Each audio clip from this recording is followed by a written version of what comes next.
all. Thank you all for being here. This is fairly important to see so many faces in the room. I want to start off just by an observation, and that is that I am here.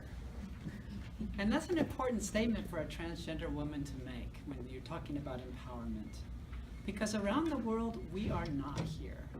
In fact, our biggest single problem is that legally, we don't exist.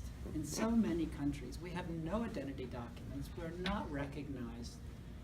When you have no identity documents, you don't get a job. You don't get a place to rent.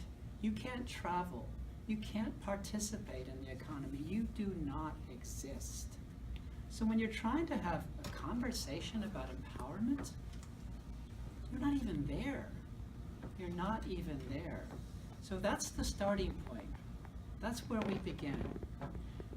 We have a lot to talk about once we get past that stage. And once we get past that stage, it's still not a pretty picture for us. We have a whole history of having been discriminated against, misunderstood, humiliated, stigmatized, all sorts of ways of taking down our identity, denying our authenticity. Why is it so hard to trust somebody's declaration that they are who they are? How can we even begin any other conversation when we can't get that far? Okay, well, some of us do get that far. Some of us don't have legal presence, but we're still outspoken. And those of us who take that step have to deal with another major problem that anybody who's worked in human rights knows, and that is the risk of insecurity, safety. We really can't have any human rights conversation when we can't get to a place of safety and security. All the rest is just theory. Acquiring that safe space is a major hurdle in and of itself. And we're not even beginning to talk about empowerment yet. Just safety. Being present and being safe. Those are pretty obvious starting points, but very few countries will afford us even that. We're just not there. We have a lot of lived reality factors that get in the way too.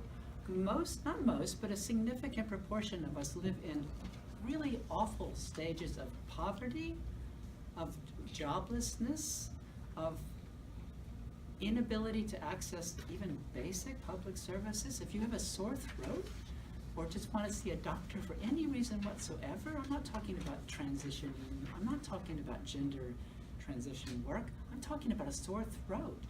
You can't go to a doctor in most parts of the world without getting so much abuse and humiliation. In some places, we're criminalized. Our existence is criminalized.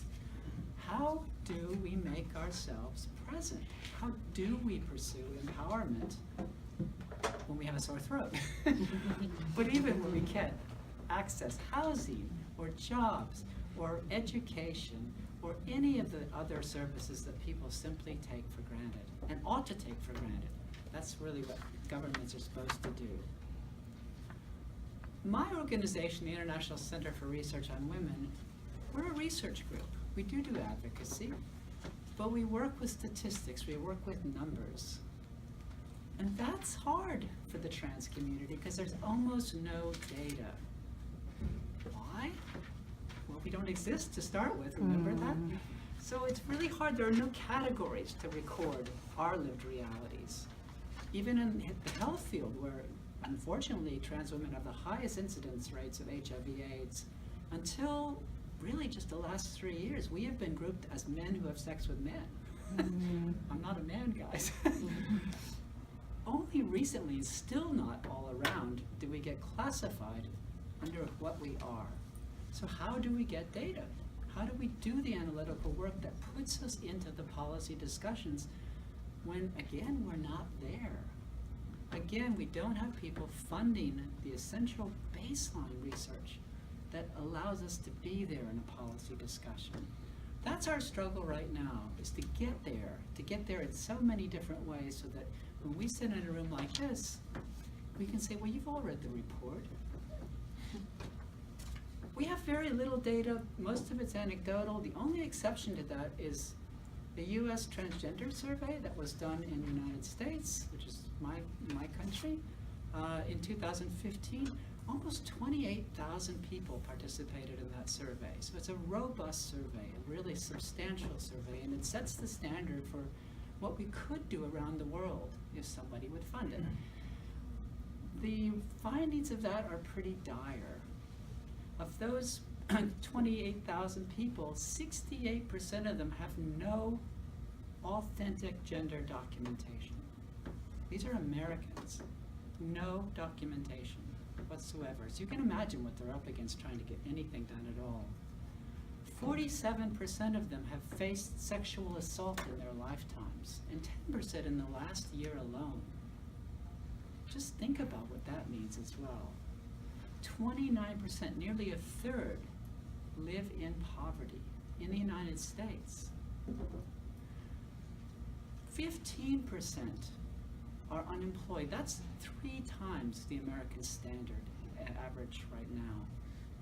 So, you know, trying to get that job when you don't have the right documents, when you might look a little different, we're dealing with some deeply ingrained prejudices here that are so hard to overcome.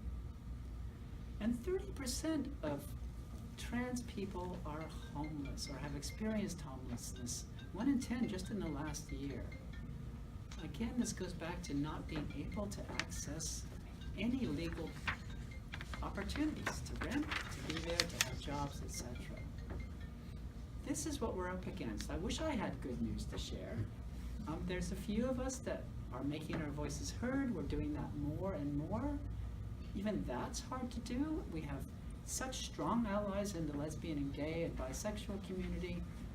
They have to continue speaking with us, but they also have to give us room to speak for ourselves. And that's not happening enough. We're pushing them about that.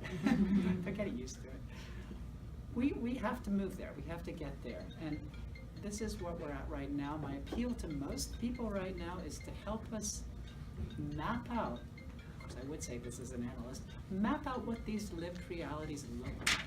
Help us have the conversation in a more robust, comprehensive way. Help us make our case so that we're not just talking anecdotes.